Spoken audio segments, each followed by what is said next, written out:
Want to find out how to add a gloomy and rainy day into your game very easily? Little effort? Stay tuned.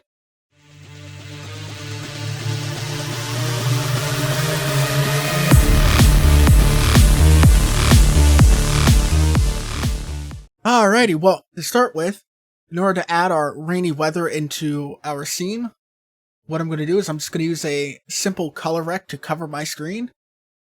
I'm going to set it to a black or a dark gray, and I'm just going to adjust the alpha of it, the opacity, as you can see here. And this will help get us tint our screen a little bit on the darker end, for that more of a stormy, gloomy, depressing kind of look going on to it.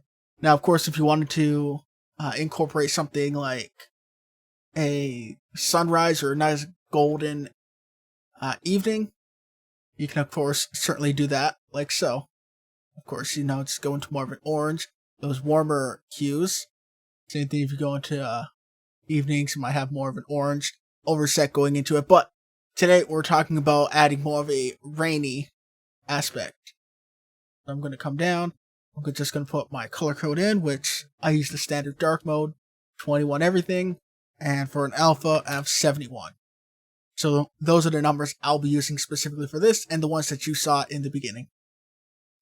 Now for our rain, and this will actually work well for snow as well. You just won't have to go all as far. What I'm going to do is I'm going to add on a particles node, and this of course is going to be 2D for this.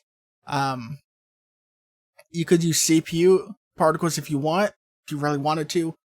There's a small difference between the two, but the main difference is one's going to use the CPU, and the one that we're going to be using here is going to be using the GPU. Alright, so with our particles created and into our scene, we can see it with this light blue box here, and we can move it around. It's a little hard to see, of course, but once we start putting our particles in, we can get that going. And to do that, we head on over into the inspector on the right hand side. Over here, select process material. We need to add a new material. We're going to add on a particle material, and we open that up, and we're going to have all these options now. And you can see now, if we zoom in and take a look, we got this little particle appearing and spawning in. So first thing we want to do is we want our particle to be able to last for the entire screen. So we can go with something like 4 seconds or 3 seconds, something like that. It's going to be very dependent upon the size of your screen. If you're doing something more like a Game Boy game, more of a Game Boy resolution, 1 second will probably be more than enough for you. But for the default resolution here, I'm going to go with a 5-second lifespan.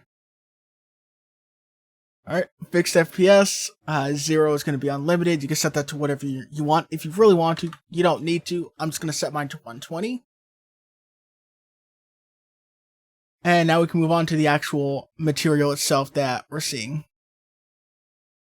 So if we want to do snow, which of course is on the way to making rain here, what we're going to do for this is we need to go to the emission shape, because it's all coming from one point. We don't want that. We want to cover a whole area. So we're going to change this, and you can experiment with all these, but for what we want, all we're going to need is a box, and that'll give us our particles in a box shape that we can define here, which is 1 by 1, which is this extremely small box that's really hard to see. But if we expand on our Y by about 500 or 600, we'll be able to see it a bit more. Again, it's still kind of hard to see, but if I change my color right here, turn my alpha up, it'll be much easier for you to see while doing this. Now, we have it, but we don't have a whole lot of these particles. And this can, of course, depend or vary by everyone's machine. But for this, I'm going to use about 700. We could go higher, maybe even 1,000. And this amount here is basically how many particles can exist at a single time. Now, I do want to make a note that obviously you don't want to see your particles spawning in, so you're going to want to have it above the game window. But what I want to note that I haven't seen anyone really mention is this blue line that you see. This has to be inside the window area here. Otherwise, it will not render. So you'll see if we go all the way up here, you can see we're above the line now. If we were to look at it into an actual game, nothing is going to render. But as soon as I go back to my scene and I just move it down one into view, as you can see, it's all appearing now. So just make sure that the blue box of your particle is at least a little bit in view here. As you see here, our view is here, and my particle box that we're seeing here from our particle node is very slightly in the area. So with doing that, that's going to allow our particles to actually be visible on the screen. I just want to make sure that we can note that for you guys. Alright, so next up, we have our direction. And we could put in here, that's fine, we don't need to touch that. Gravity. So our gravity right now is going straight down, and if that's what you want, that's perfectly fine. I like to have at least some variation, maybe a -20 for it to go to the left. Maybe a +20 to go to the right. You can tweak these numbers to however you see fit. Now, just remember, of course, the stronger the gravity, the more, in this case, if we change Y, it's going to change how quick it moves down. So that might give us a whole different angle. So if we had 20 and 20, you see it's way over here. It's going much slower versus the default of 98, where we're able to cover our screen here. So you can tweak those numbers if you would like. Find something that works for you. And what I'm also going to add in here is I'm actually going to tweak, once I find it here, dampening. And I'm just going to set these somewhere around the middle. And what this is going to do is give our particles different lifespans without using a randomness. And you'll see as this goes that, some of these may die off up here, some of them may die off down in this area, and some may go all the way off the screen. And what this is going to do is this is going to give us, since we're working in 2D with this, almost like a simulation of depth going on. So if I go to dampening, I'm just going to go for a random number somewhere around the middle, and save my randomness somewhere around the middle. And there we go. We can see we got them moving at like slightly different speeds. They're going to die off at different times. And it almost gives that bit of illusion. And of course, you can tweak these numbers to find something that you're ideal with. Something that you're happy with. That works for you. And when we're looking in the terms of a map, if I come back up here and change this back down, this will of course allow for our rain or snow, whatever, to look like it's hitting the rooftops, look like it's hitting our roads and paths, and others look like it's going, in this case, off the screen and going in front of the house. So it's going to give us that kind of pseudo depth using our particles here. I'm just going to turn that up a little bit more because, again, we're working with white, makes it hard to see. Now, for the size that you want here, that's going to be completely up to you. But you can come down here to scale and set this to maybe a 3 with a randomness of 0.5. If you wanted, maybe going all the way up, it's going to be more than something that you're looking for, like this with a 1. Again, we kind of have that like pseudo depth going on, and this is going to help us with that a bit.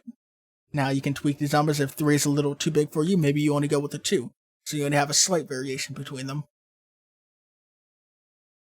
Now for snow, this is okay, and really we can stop at this point.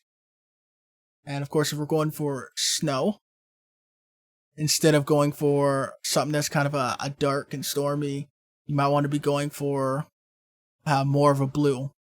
Give more of these cold vibes. Maybe something around like that. That way we can get more of a cold and chilling feel into our game.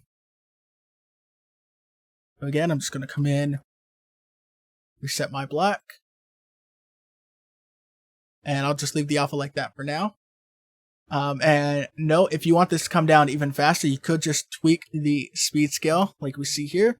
And this is what we're going to be using for our rain.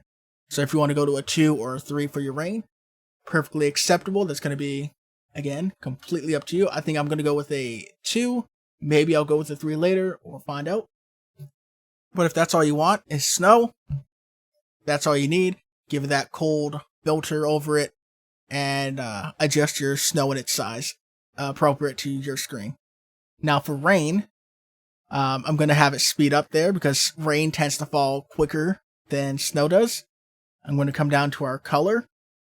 We're going to go into a blue and maybe something along those lines there. That looks good to me. If you want to take a look at that color, that's 90BFCA. I'm not going to use a ramp at all. My scale, it's fine. It'll work for this. Let's see. Where do we want to go? Gravity, maybe I want to go a little more aggressive on my angle. So I'll go with a -25. And it's completely up to you. You might like it, you might dislike it, but you could also add in a trail here. So you can add particles like trailing each other. Again, completely up to you. If you like this or you want to get rid of it, it's a full choice on you. But you can see it does give a little bit more of that longer feel to it. Which again, if we do something like that, you might want to increase the particle count or increase the speed count here.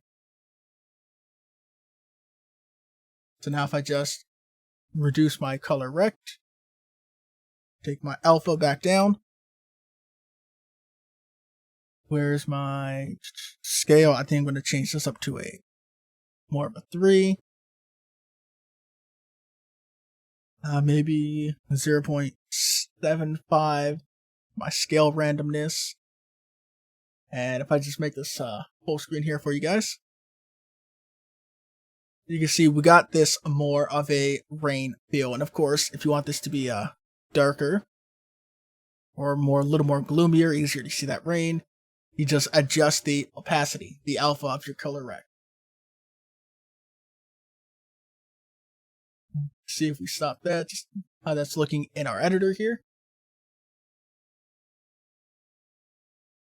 Oh, where did our particle go? There we go. So that's all. That's about all we really need to do. So with that, you see now we got a more of a gloomy and dark rain situation with that pseudo depth going on, thanks to our one parameter there, the dampening. And with that as well, we also took a look at how we can add snow and use, instead of a dark gray overlay, using more of our blues to give more of a cold and cool feel into our games.